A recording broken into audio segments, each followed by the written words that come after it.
ಆತ್ಮೀಯ ಮಕ್ಕಳೇ ಹಾಗೂ ನನ್ನ ಸಿಬ್ಬಂದಿ ವರ್ಗದವರೇ ಹಾಗೂ ನನ್ನ ಪ್ರೀತಿಯ ವಿದ್ಯಾರ್ಥಿನಿಯರೇ, ನಾವು ಇವತ್ತಿನ ದಿನ ಅಂತಾರಾಷ್ಟ್ರೀಯ ಮಹಿಳಾ ದಿನಾಚರಣೆಯನ್ನು ಆಚರಿಸ್ತಾ ಇದ್ದೇವೆ.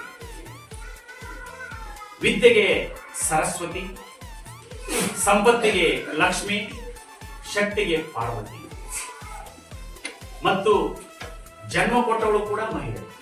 ಹಾಗಾಗಿ ಇವತ್ತಿನ ದಿನ ಎಲ್ಲ ಮಹಿಳೆಯರಿಗೂ ಕೋಟಿ ಕೋಟಿ ನಮನಗಳನ್ನು ಸಲ್ಲಿಸುತ್ತಾ ಅಂತಾರಾಷ್ಟ್ರೀಯ ಮಹಿಳಾ ದಿನದ ಶುಭಾಶಯಗಳನ್ನು ಹೇಳುತ್ತಾ, ಏನು ಇವತ್ತಿನ ದಿನ ನಮ್ಮ ಶಾಲಾ ಮಕ್ಕಳು ಎಲ್ಲರೂ ಸೇರಿಕೊಂಡು ನಾವು ಮಹಿಳಾ ದಿನಾಚರಣೆಯನ್ನು ಆಚರಿಸ್ತಾ ಇದ್ದೀವಿ. ಓರ್ವ ಮಹಿಳೆ ತನ್ನ ಜೀವನದಲ್ಲಿ ವಿವಿಧ ಪಾತ್ರಗಳನ್ನು ನಿರ್ವಹಿಸ್ತಾಳೆ. ಒಂದು ಮಗುವಾಗಿ, ಸಹೋದರಿಯಾಗಿ, ಪತ್ನಿಯಾಗಿ, ಪುತ್ರಿಯಾಗಿ ತನ್ನ ಜೀವನ ಪರ್ಯಂತ ವಿವಿಧ ಕರ್ತವ್ಯಗಳನ್ನು ನಿಭಾಯಿಸ್ತಾಳೆ. ಮಹಿಳೆಗೆ ಇನ್ನೊಂದು ಹೆಸರಂದ್ರೆ ತ್ಯಾಗ. ತ್ಯಾಗದ ಪ್ರತೀಕವಾಗಿ ಮಹಿಳೆ ನನ್ನ ಜೀವನದುದ್ದಕ್ಕೂ ಸಮಾಜದ ಸೇವೆಯನ್ನ, ಒಂದು ಕುಟುಂಬದ ಸೇವೆಯನ್ನು ಮಾಡ್ಕೊಂಡು ಹೋಗ್ತಾಳೆ. ಒಂದು ದೇಶಕ್ಕೆ ಒಬ್ಬ ಸೈನಿಕ ಹೇಗೆ ಅಗತ್ಯವೋ ಹಾಗೆ ಒಂದು ಕುಟುಂಬ ಮುಂದೆ ಬರಬೇಕಾದ್ರೆ, ಅದು ಮಾದರಿ ಕುಟುಂಬವಾಗಬೇಕಾದ್ರೆ ಒಬ್ಬ ಮಹಿಳೆ ಒಂದು ಕುಟುಂಬಕ್ಕೆ ಒಂದು ಸೈನಿಕ ಬಲವಿದ್ದಂತೆ ಅಂತ ಹೇಳಿದ್ರೆ ತಪ್ಪಾಗಲಿಕ್ಕಿಲ್ಲ. ಇವತ್ತಿನ ದಿನ ನಾವು ಮಹಿಳೆಯರಿಗೆ ಗೌರವ ಸಲ್ಲಿಸತಕ್ಕಂಥ ದಿನ ಆಗಿದೆ. ಮಹಿಳೆ ಅನಾದಿ ಕಾಲದಿಂದಲೂ ಸೇವೆಯನ್ನು ಸಲ್ಲಿಸಿಕೊಂಡು ಬಂದಿದ್ದಾರೆ. ಮಹಿಳೆ ಸೇವೆ ಸಲ್ಲಿಸಿದ ಕ್ಷೇತ್ರವೇ ಇಲ್ಲ ಅಂದರೆ ತಪ್ಪಾಗಲಿಕ್ಕಿಲ್ಲ.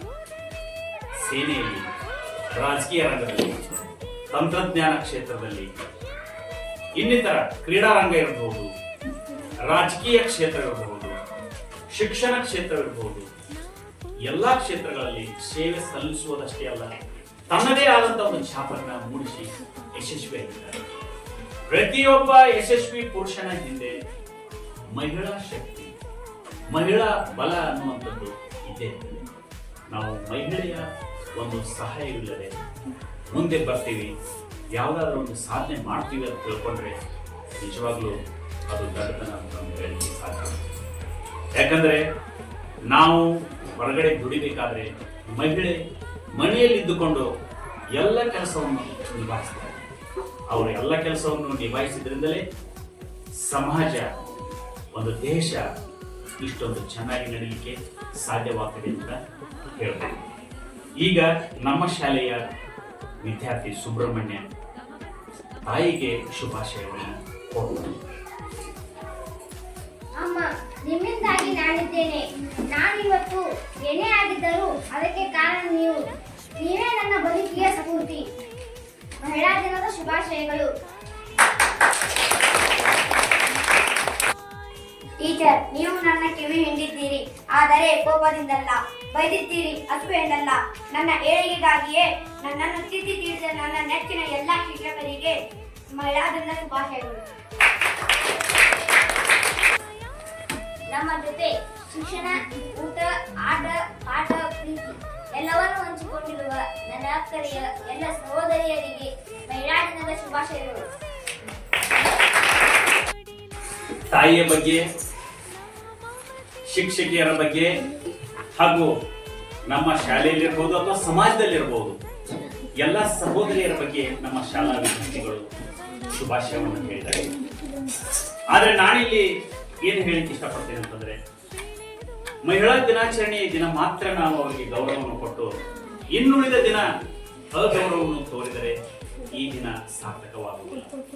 ಈ ದಿನ ಸಾರ್ಥಕವಾಗಬೇಕಾದ್ರೆ ನಾವು ಪ್ರತಿದಿನ, ಪ್ರತಿ ಕ್ಷಣ, ಪ್ರತಿ ಸ್ಥಾನ, ಪ್ರತಿಯೊಂದು ಜಾಗದಲ್ಲಿಯೂ ಕೂಡ ವಿವಿಧ ಕ್ಷೇತ್ರಗಳಲ್ಲಿ ನಾವು ಅವರಿಗೆ ಗೌರವವನ್ನು ಕೊಡ್ತಾ ಹೋಗಬೇಕಾಗ್ತದೆ. ಆದರೂ ಕೂಡ ಮಹಿಳೆಗೆ ಕೆಲವೊಂದು ಅವಮಾನಗಳು ನಡೆಯುತ್ತಲೇ ಬಂದಿದೆ, ಶೋಷಣೆ ನಡೆಯುತ್ತಲೇ ಬಂದಿದೆ, ಟೀಕೆಗಳು ಕೇಳುತ್ತಲೇ ಬಂದಿದೆ. ಚಿಕ್ಕ ದೇವರಾಜ ಒಡೆಯರ ಕಾಲದಲ್ಲಿ ಮಹಿಳೆಯರಿಗೆ ಆಗುವಂತಹ ಟೀಕೆಯನ್ನ ಸಂಜೆಯ ಹೊನ್ನಮ್ಮ ತನ್ನ ಒಂದು ಕೃತಿಯಲ್ಲಿ ಬಂಧಿಸಿದ್ದಾರೆ. ಪೆಣ್ಣಲ್ಲವೇ ನಮ್ಮನ್ನೆಲ್ಲ ಪಡೆದವಳು, ಪೆಣ್ಣಲ್ಲವೇ ನಮ್ಮನ್ನೆಲ್ಲ ಕೊರೆದವಳು, ಪೆನ್ನು ಪೆನ್ನೆಂದೇಕೆ ಬೀಳುಗಳೆಯವರು ಕಣ್ಣು ಕಾಣದ ಗಾವಿಲರು. ಅಂದರೆ ನಮಗೆ ಜನ್ಮ ಕೊಟ್ಟವಳು ತಾಯಿ, ನಮ್ಮನ್ನು ಸಾಕಿ ಸಲಹಿ ಬೆಳೆಸಿದವಳು ತಾಯಿ. ಆದರೆ ನಾವು ಅವಳಿಗೆ ಅವಮಾನವನ್ನು ಮಾಡ್ತಾ ಇದ್ದೀವಿ ಅಂತಂದ್ರೆ ನಿಜವಾಗಲೂ ನಾವು ಕುರುಡರು ಅಂತ ತಿಳ್ಕೋಬೇಕು, ಕಣ್ಣು ಕಾಣದ ಗಾವಿಲರು ಅಂತ ಸಂಚೆ ಮಾಡೋಣ. ಹಾಗಾಗಿ ನಾವು ಈ ದಿನಕ್ಕೆ ಮಾತ್ರವಲ್ಲ, ಪ್ರತಿ ದಿನ ಪ್ರತಿ ಕ್ಷಣ ನಾವು ಮಹಿಳೆಯರಿಗೆ ವಿಶೇಷ ಸ್ಥಾನಮಾನವನ್ನು ನೀಡಿ ಗೌರವವನ್ನು ಸಲ್ಲಿಸ್ತಾ ಹೋಗ್ಬೇಕಾಗ್ತದೆ. ಅಂದಾಗ ಮಾತ್ರ ಈ ದಿನ ಸಾರ್ಥಕ ಆಗ್ತದೆ ಅಂತ ನಾನು ಹೇಳಿಕೆ ಇಷ್ಟಪಡ್ತೀನಿ.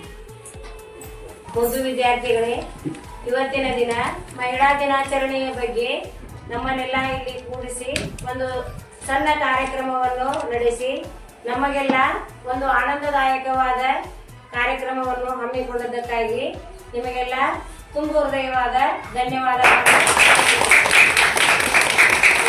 ಅದೇ ತರನಾಗಿ ನಮ್ಮ ಶಾಲೆಯಲ್ಲಿ ಕೂಡ ನೀವೆಲ್ಲರೂ ಸೇರಿಕೊಂಡು ಈ ಒಂದು ಮಹಿಳಾ ದಿನಾಚರಣೆಯ ನಿಮಿತ್ತವಾಗಿ ಒಂದು ಕಾರ್ಯಕ್ರಮವನ್ನ ಏರ್ಪಡಿಸಿ ನಮ್ಮನ್ನೆಲ್ಲ ವೇದಿಕೆಯ ಮೇಲೆ ಕೂರಿಸಿ ಒಂದು ಗೌರವವನ್ನ ಸೂಚಿಸಿದ್ದೀರಿ. ಈ ಒಂದು ಮಹಿಳಾ ದಿನಾಚರಣೆಯ ನಿಮಿತ್ತ ನಿಮಗೆಲ್ಲರಿಗೂ ನಾನು ತುಂಬ ಹೃದಯದ ಧನ್ಯವಾದಗಳನ್ನು.